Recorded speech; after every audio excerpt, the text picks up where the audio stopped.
Maintenant, d'un récit de voyage exceptionnel. Il y a 2 ans, Élodie Bernard, écrivain d'origine auboise, a décidé de se rendre à Lhasa, la capitale du Tibet. Un voyage clandestin, loin de l'encadrement et des contrôles imposés aux visiteurs étrangers par le régime chinois. L'occasion de recueillir la vraie parole du peuple tibétain. Un témoignage que l'on peut découvrir dans son livre « Le vol du pan mène à Lhasa ». Élodie Bernard est l'invitée de notre journal. Bonjour. Bonjour.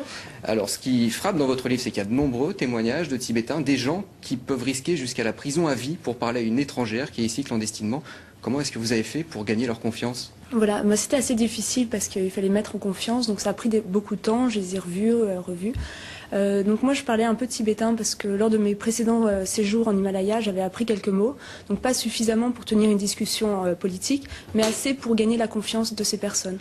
Alors il y a des témoignages très durs là-dedans sur les répressions et certains osent vous parler même des émeutes qu'il y avait eu à Lhasa en mars 2008, juste avant les Jeux Olympiques. Oui, donc ça c'est une chose interdite, de revenir de donner une version à des étrangers. Donc les gens ont osé me parler parce qu'il y avait un ras-le-bol, ils en avaient marre. Ils ont tous agi, ils étaient tous terriblement perturbés par ce qu'ils avaient vu, la répression a été très dure. Et du coup ils avaient besoin de l'exprimer. Donc ils n'ont pas hésité à me confier leurs propos. Ouais, d'ailleurs, ils n'ont pas hésité à vous confier les propos. Pourtant, il y a des risques. On lit dans votre livre, il y a certains passages. Par exemple, quelqu'un qui vous raconte encore aujourd'hui des enlèvements de jeunes Tibétains sont orchestrés par les autorités à Lhasa. La plupart de ces personnes n'ont pas d'activité politique. Cela peut arriver à n'importe qui, à tout moment et sans aucune justification. La peur est contagieuse. Voilà, exactement. Donc il y a une sorte de paranoïa générale, de suspicion. Tout le monde s'espionne, se soupçonne d'être un espion, de travailler pour le gouvernement chinois.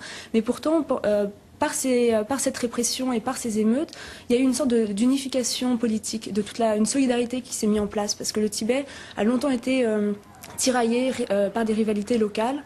Et là, finalement, après ces émeutes, elles ont réussi finalement à donner une cohérence globale à la politique tibétaine sur place, alors que c'est assez difficile. Alors, ce qui est étonnant aussi dans votre récit, c'est qu'il y a des Tibétains qui vous parlent, et il y a aussi des Chinois qui vous parlent et même qui vous aident. Oui, alors en fait moi je parlais pas du tout chinois, je sais juste dire bonjour, comment ça va. Notamment donc lors de mon trajet en bus, parce que je suis arrivée clandestinement à Lhasa, donc j'ai pris le bus du Nord pendant 55 heures.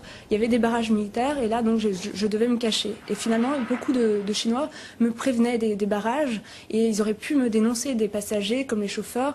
Ils auraient pu me dire aux militaires, là au fond du bus il y a une jeune fille qui se cache sous des couvertures. Personne ne me l'a fait et au contraire ils étaient contents de m'aider parce que eux aussi en fait les Chinois de Lhasa, ils sont très différents en fait, des Chinois de Pékin ou de Shanghai. Ils vivent sur des terres où ils savent que c'est très difficile politiquement. Eux aussi, ils souffrent des directives pékinoises. Et du coup, là, c'était un peu une sorte d'aventure. Moi, je n'étais pas agressive vis-à-vis d'eux. J'essayais justement de comprendre leur comportement. Donc, ils étaient contents en fait, de pouvoir exprimer ce qu'ils vivaient. Et aussi peuvent risquer la prison à perpétuité s'ils parlent à une étrangère. Et rapidement, pour terminer, on en a beaucoup parlé au moment des Jeux Olympiques, des événements du Tibet, de ce qui se passait, de la répression chinoise là-bas. On n'en parle plus aujourd'hui. Est-ce que ça veut dire que ça va mieux pour autant? Non, pas du tout. Il y a une grande répression actuellement sur les artistes, les intellectuels tibétains.